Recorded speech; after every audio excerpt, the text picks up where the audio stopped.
telling us that they are favoring that peak of rest to go and be alone with Allah Azza wa Jal in Qiyam. These are the kind of people. So today I want to tell you, or tonight I want to tell you about, Ya Ikhwan, the importance and the huge reward of performing Qiyam. تتجافى جنوبهم عن المضاجع. They are hardly sleeping. Allah subhanahu wa ta'ala described them in Surah Al-Dhariyat. كانوا قليلا من الليل ما يهجعون وبالأسحار هم يستغفرون.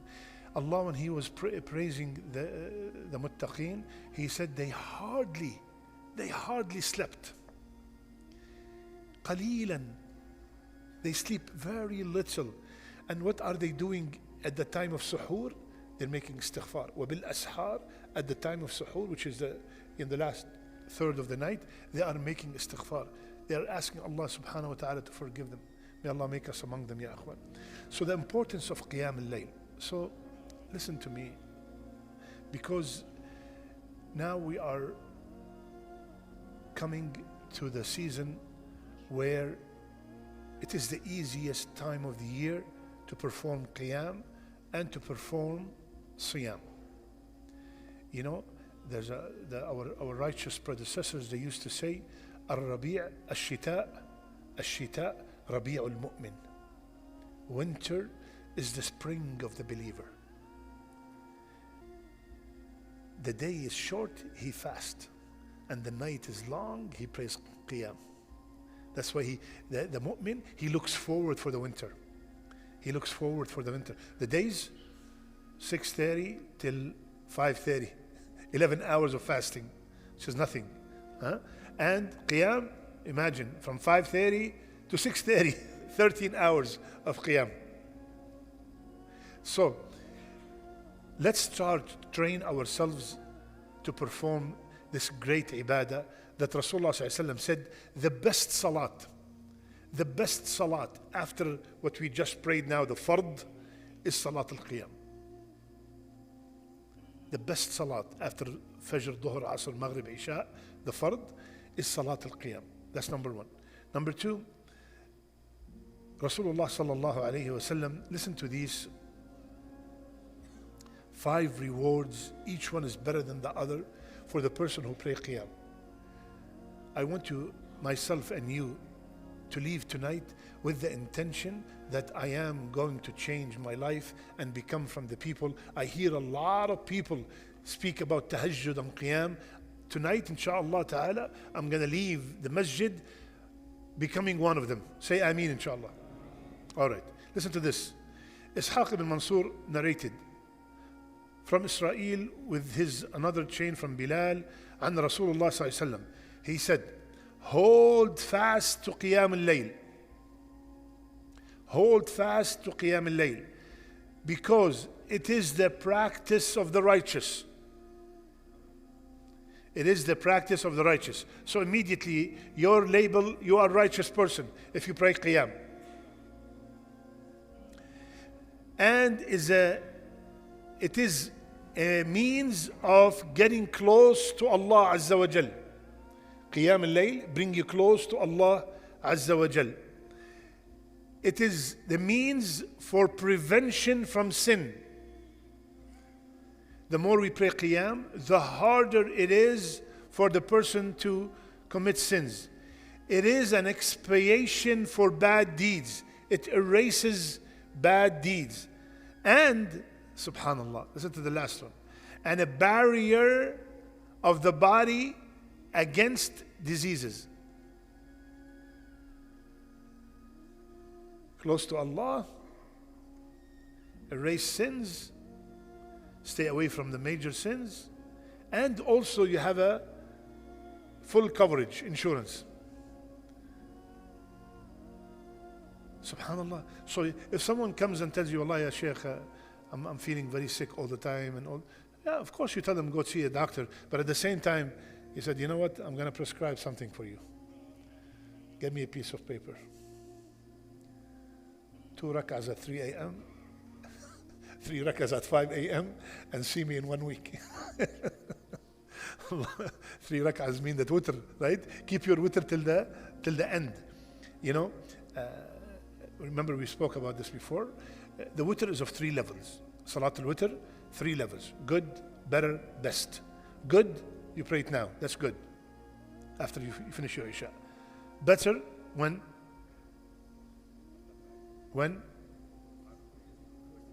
before sleeping. Awsani Khalili.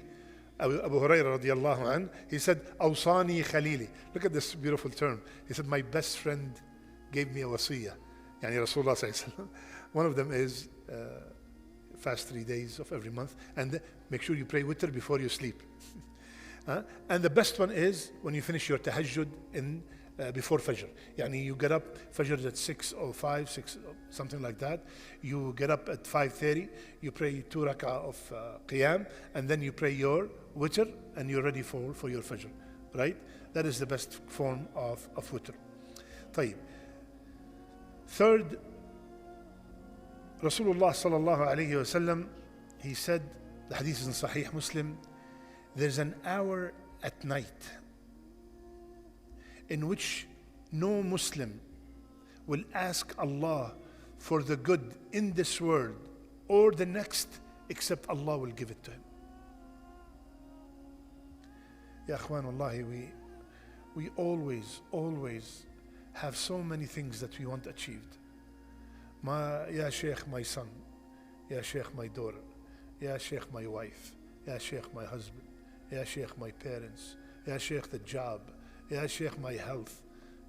What is the Sheikh going to do? Wallahi, get up a few minutes, half an hour, 1 hour before Fajr. And instead of Ya Sheikh, say Ya Allah. Ya Allah, Ya Rabb, you know what I'm going through. Ya Allah, you know what I'm going through more than myself. Ya Allah, I beg you at this time. Ya Allah, I beg you.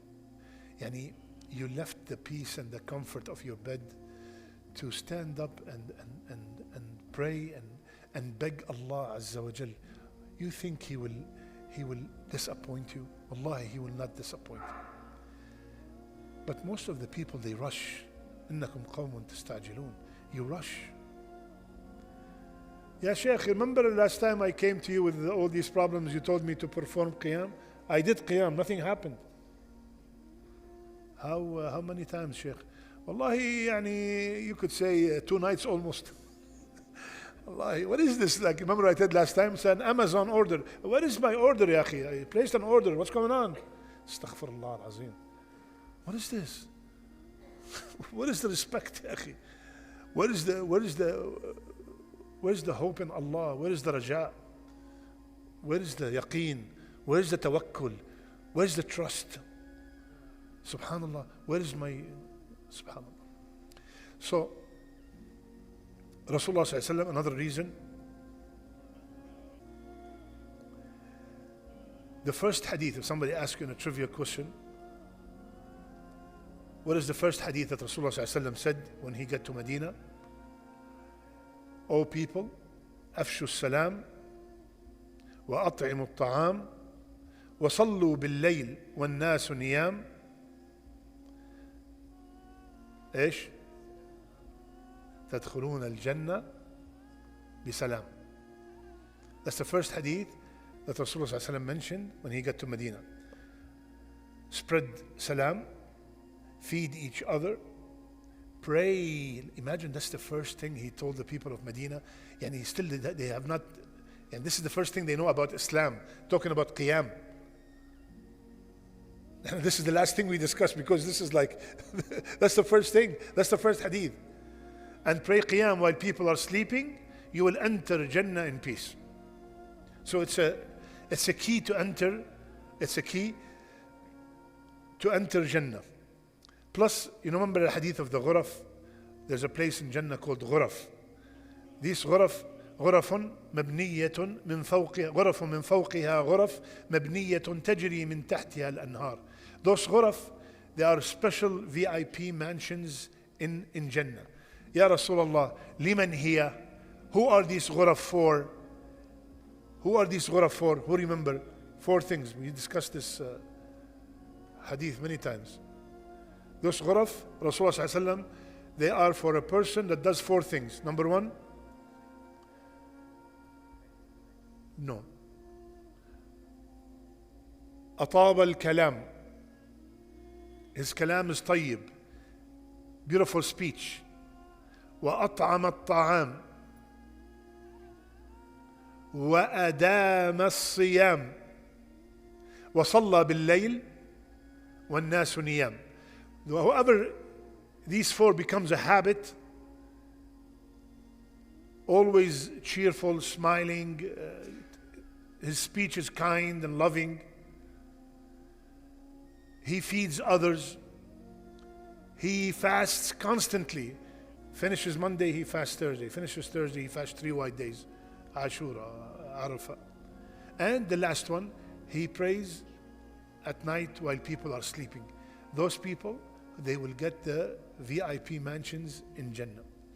طيب. Subhanallah, listen to this. I